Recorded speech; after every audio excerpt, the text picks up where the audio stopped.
If someone had told me a few years ago that I would one day write a book about anxiety, heartbreak, forgiveness, family, and hope, I probably would have laughed. For most of my life, I considered myself a problem solver. When obstacles appeared, I worked harder. When challenges stood in my way, I found a way around them. When life became difficult, I kept moving forward.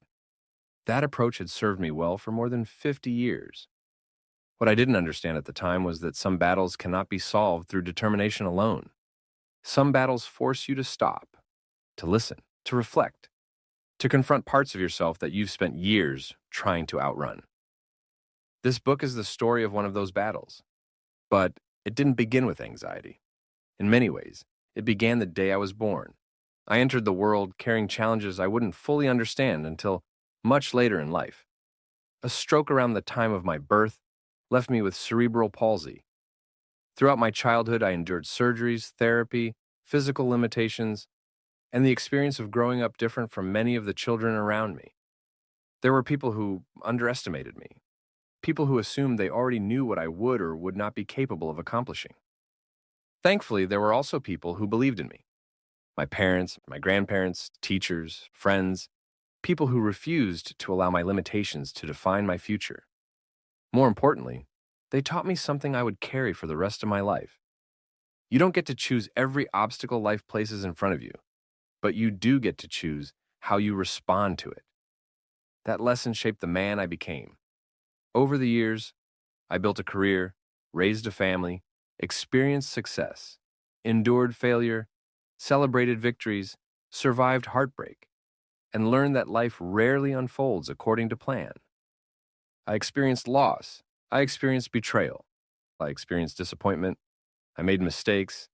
I hurt people I loved.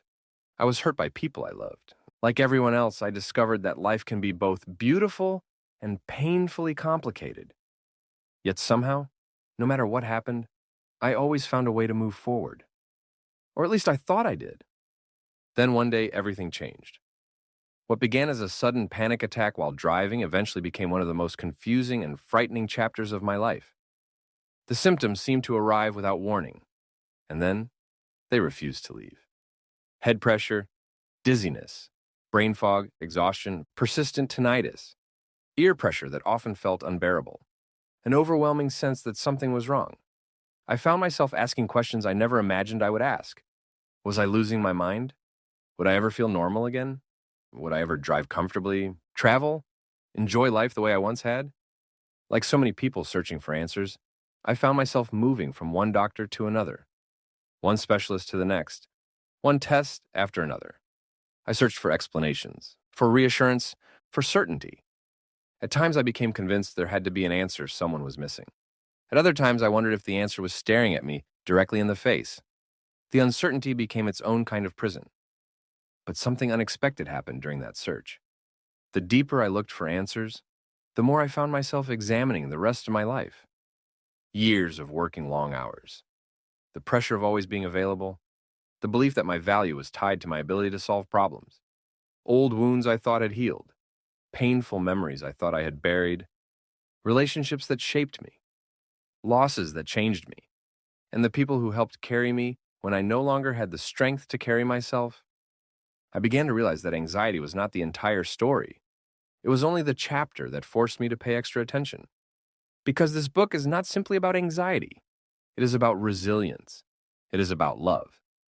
It is about heartbreak. It is about forgiveness. It is about family. It is about discovering what truly matters when the things you take for granted are suddenly placed at risk.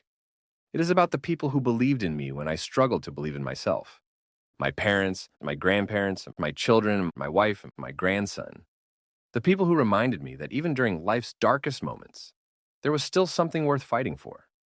Today, when I look at my grandson River, I see hope. I think about my grandparents and the impact they had on my life decades after they were gone. I think about the legacy we leave behind, not through money, careers, or accomplishments, but through love, through kindness, through the lives we touch. In many ways, this book is part of that legacy.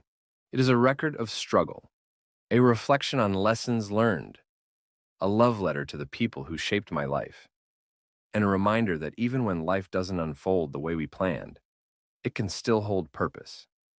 If you are reading this because you struggle with anxiety, depression, grief, burnout, chronic illness, loss, or simply because life has become more difficult than you expected, I hope you find something of value in these pages.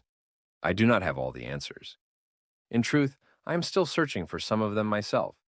But I've learned that healing is not always about returning to the person you once were. Sometimes healing is about becoming someone stronger, wiser, more compassionate, and more grateful than you were before. The story you are about to read is not the story of anxiety.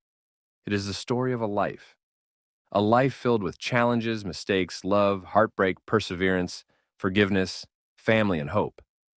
Most of all, it is the story of a man who refused to stop believing there was still a future worth fighting for. And perhaps, if you're reading these words today, there is a future worth fighting for in your story too.